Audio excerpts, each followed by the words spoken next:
BNP chairperson ও সাবেক প্রধানমন্ত্রী বেগম খালেদা জিয়ার জানাজা ও দাফন ঘিরে রাজধানীর গুরুত্বপূর্ণ পয়েন্টে ২৭ প্লাটুন বিজিপি মোতায়েন করা হয়েছে। জানাজা আজ দুপুরে মানিক মিয়া এভিনিউয়ে এবং বিকেলে জিয়া উদ্যানে দাফন অনুষ্ঠিত হবে। বিস্তারিত দেখুন প্রতিবেদনে।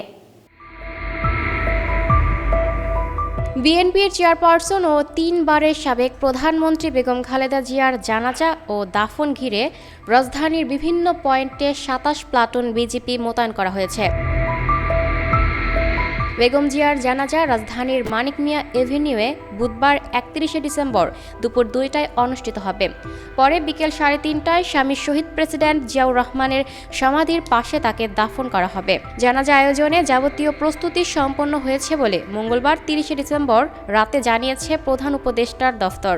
এই জানাজা সুষ্ঠুভাবে সম্পন্ন করতে এবং নিশ্ছিদ্র নিরাপত্তা নিশ্চিতে মানিক মিয়া এভিনিউ সহ রাজধানীতে ২৭ প্লাটুন বিজিপি মোতায়েন করা হয়েছে।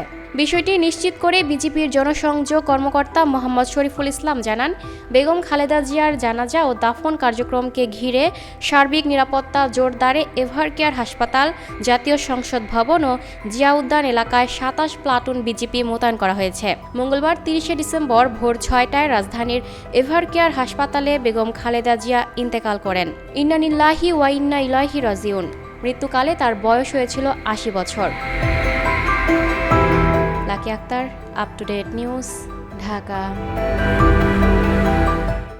প্রিয় দর্শক, এই ছিল আপ টু ডেট নিউজের সর্বশেষ আপডেট। পরবর্তী আপডেট সবার আগে পেতে চোখ রাখুন আপ টু ডেট নিউজের ফেসবুক পেজ এবং ইউটিউব চ্যানেলে। ধন্যবাদ।